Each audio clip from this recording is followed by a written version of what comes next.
Hello प्यारे बच्चों, आप सब कैसे हैं? मुझे विश्वास है कि आप सब बहुत अच्छे होंगे। आज हम कक्षा 7 की रुचिरा पुस्तक का जो तृतीय पाठ है उसे पढ़ने जा रहे हैं, जिसका नाम है स्वावलंबनम।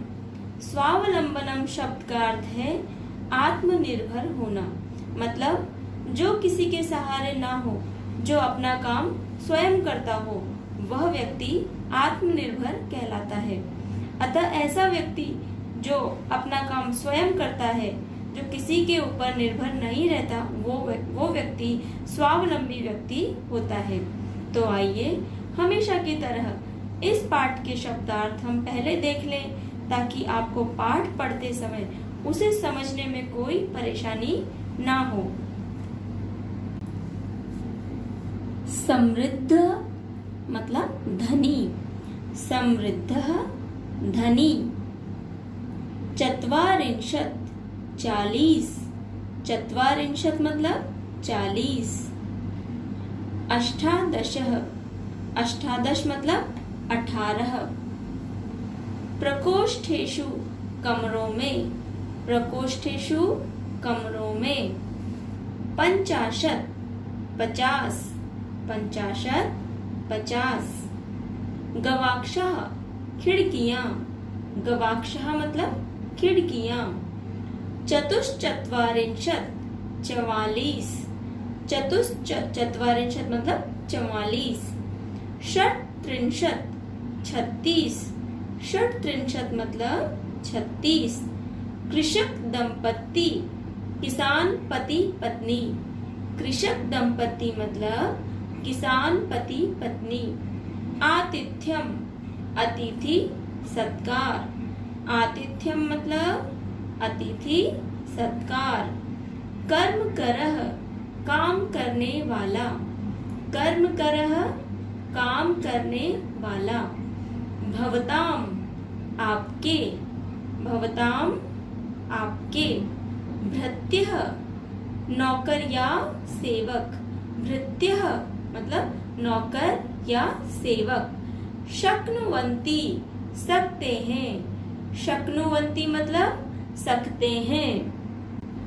सार्धद्वादश वादनम 12:30 बजे, सार्धद्वादश वादनम मतलब 12:30 बजे। सांप्रतम अभी, सांप्रतम मतलब होता है अभी। आइए बच्चों, अब हम इस पाठ को समझते हैं। कृष्णमूर्ति श्रीकंठश्च मित्रे आस्ताम, कृष्णमूर्ति और श्रीकंठ दोनों मित्र थे। श्रीकंठस्य पिता समृद्ध आसीत्, दोनों में से श्रीकंठ के जो पिता थे वो धनी थे, मतलब वो बहुत पैसे वाले थे। अतः तस्य भवने सर्वविधानि सुख साधनानि आसन, मतलब श्रीकंठ के जो पिता थे वो बहुत धनी परिवार के थे, इसलिए उनके भवन में, उनके भवन मतलब उनके घर में सर्वविधानी सब प्रकार के सुख के साधन मतलब सारी सुख सुविधाएं उनके घर में थी। तस्मिन् विशाले भवने 44 स्तंभा आसन, तस्मिन् मतलब उनके, विशाले मतलब बड़े, भवन मतलब उनका जो बड़ा भवन, उनका जो बड़ा घर था, उसमें 44 स्तंभा आसन। 44 मतलब होता है 40, स्तंभ मतलब खंबे थे। उनका जो बड़ा भवन था, उनका जो बड़ा घर था, उसमें 40 खंबे थे। तस्य अष्टादश प्रकोष्ठेषु 50 गवाक्षा, 44 द्वाराणि, 36 विद्युत व्यजनानि च आसन। उसके 18 कमरों में, प्रकोष्ठेषु मतलब होता है कमरे, और अष्टादश मतलब 18 कमरों में। 50 मतलब 50, गवाक्षा मतलब खिड़कियां। 44 मतलब 44 द्वाराणी मतलब दरवाजे। 36 का मतलब होता है 36, विद्युत व्यजनानि च आसन। विद्युत व्यजन कहते हैं हम पंखों को।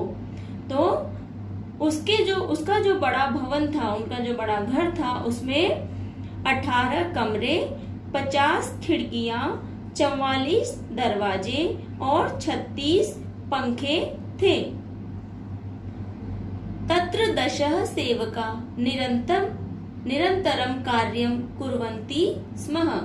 वहां पर, तत्र मतलब वहां, 10 सेवक मतलब काम करने वाले, नौकर, निरंतर मतलब हमेशा, कार्य करते थे। मतलब वो जो उनका इतना बड़ा घर था, उसमें निरंतर रोजाना 10 सेवक काम करते रहते थे। परम कृष्ण मूर्ते माता पिता च निर्धनो कृषक दंपति।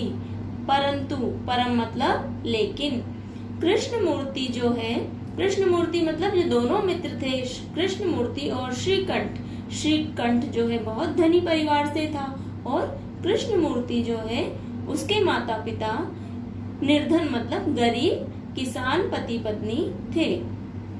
तस्य गृहम आडंबर विहीनम साधारणंच आसीत्। उसका जो घर था वह कैसा था? आडंबर विहीन, जहाँ पर कोई दिखावा नहीं था, बिल्कुल साधारण परिवार।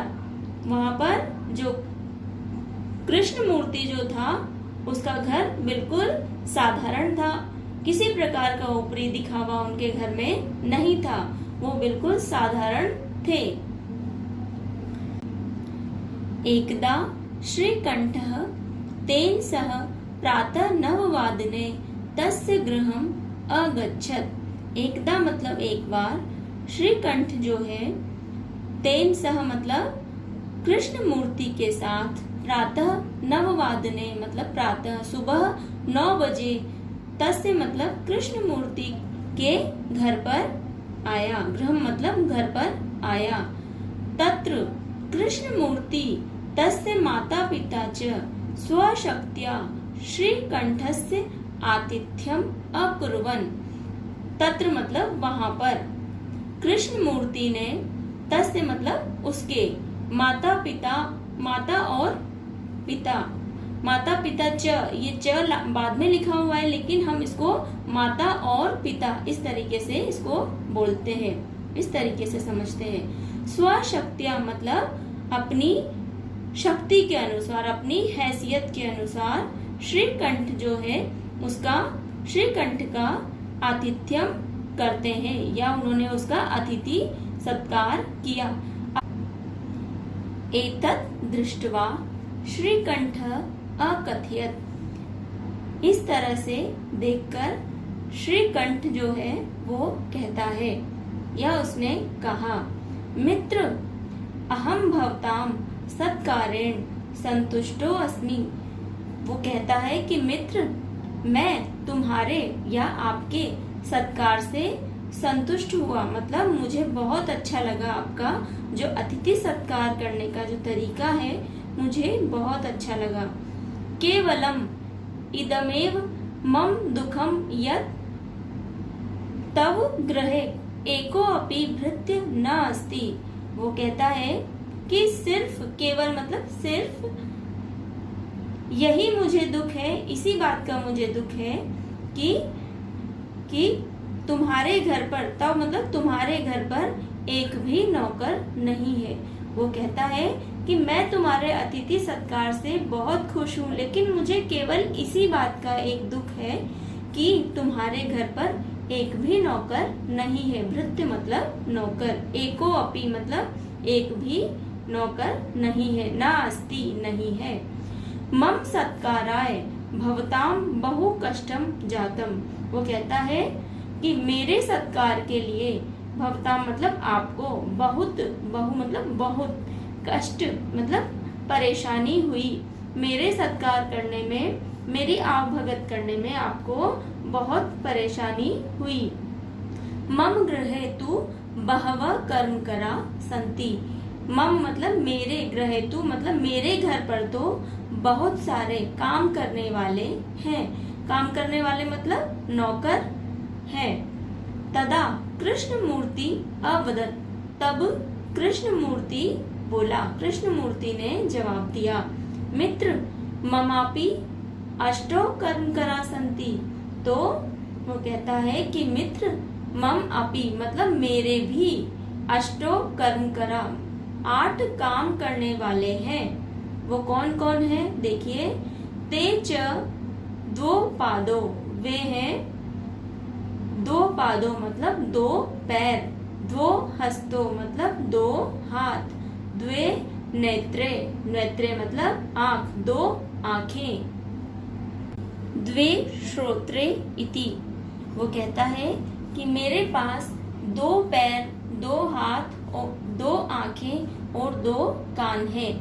एते प्रतिक्षणम मम सहायका, ये सब हर पल मेरे सहायक हैं। किंतु तव भृत्या सदैव सर्वत्र च उपस्थिता भवितुम न शक्नुवन्ति, किंतु तुम्हारे जो नौकर हैं वो हर जगह और हमेशा तुम्हारे साथ उपस्थित नहीं हो सकते। शक्नुवन्ति मतलब सकना, वो तुम्हारे साथ हर जगह और हमेशा उपस्थित नहीं हो सकते। त्वं तु स्वकार्याय भृत्याधीनः, तुम तो अपने काम के लिए, भृत्य मतलब नौकर पर निर्भर हो, नौकर के अधीन हो। यदा यदा ते अनुपस्थिता तदा तदा त्वं कष्टम अनुभवसी। वो कहता है कि जब जब ते मतलब वे सब, कौन, तुम्हारे जो नौकर हैं, वे सब जब जब भी उपस्थित नहीं होते, अनुपस्थित होते हैं, तब तब तुम कष्ट का अनुभव करते हो, जब जब तुम्हें परेशानी होती है। देखिए इसको इस तरीके से समझते हैं कि जैसे जिन लोगों की नौकरों के ऊपर अधीन रहने की आदत पड़ जाती है, हम अपना काम स्वयं नहीं करके किसी दूसरे से करवाते हैं, तो हमको उस काम को करने की आदत नहीं होती है। और जब वो जो हमारा काम करता है वो व्यक्ति जिस दिन भी अनुपस्थित होगा, हम वो काम स्वयं नहीं कर पाएंगे, और जब हम करने की कोशिश करेंगे तो हमें परेशानी होगी, हम कष्ट का अनुभव करेंगे। इसी तरीके से इसने यहाँ पर ऐसा कहा है कि तुम्हारे जो नौकर हैं वो जब जब अनुपस्थित होते हैं, जब जब वे नहीं आते हैं, तब तब तुम कष्ट का अनुभव करते हो। स्वावलंबने तु सर्वदा सुखमेव न कदापि कष्टम भवति। वो कहता है स्वावलंबने मतलब आत्मनिर्भर रहने में तो हमेशा ही सुख है।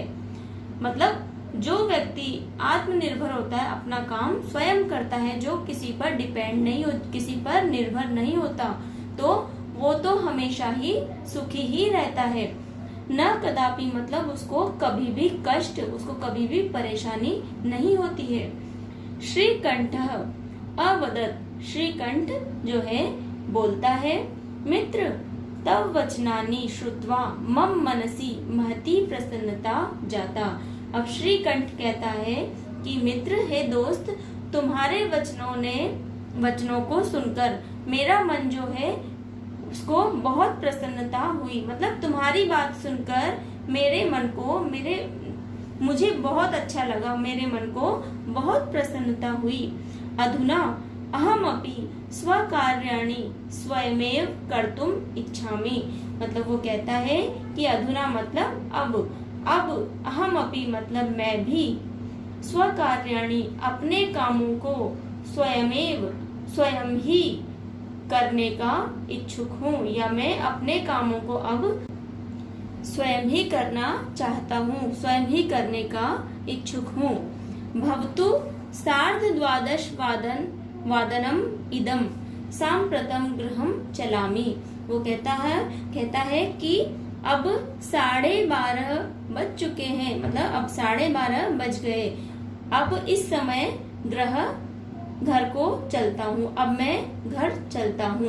तो बच्चों इस पाठ से हमको यही सीखने को मिलता है, इसमें यही कहा गया है कि ईश्वर ने हमको 2 हाथ, 2 पैर, 2 आंखें और 2 कान हमको दिए हैं। तो हम इस तरीके से अपने आप में पूर्ण है, हम अपना सारा काम स्वयं कर सकते हैं, लेकिन हम अपने शरीर को बचाते हैं और अपना काम दूसरों से करवाते हैं। तो इसलिए हमको चाहिए कि हम अपना काम स्वयं करें और किसी पर निर्भर ना रहें। यदि हम किसी पर निर्भर रहना सीख जाते हैं तो फिर हमें जीवन में कई बार ऐसा समय आता है जब हमें वो काम स्वयं करना पड़ता है, जब हमारे पास कोई भी सहायक नहीं होता। तो ऐसे समय पर जो हमारी खुद काम करने की जो आदत होती है वो हमारे काम आती है। इसलिए बच्चों, मैं आपसे यही कहना चाहती हूँ, इस पाठ में लेखक ने यही कहा है कि हमको स्वावलंबी बनना चाहिए। जब हम स्वावलंबी रहेंगे, अपना काम स्वयं करेंगे, तो हमको कभी भी कठिनाई का अनुभव नहीं होगा। हमको हमेशा अपना काम स्वयं करने की आदत पड़ जाएगी और हम सुखी रहेंगे, परेशान नहीं होंगे और हम आत्मनिर्भर बनेंगे। धन्यवाद।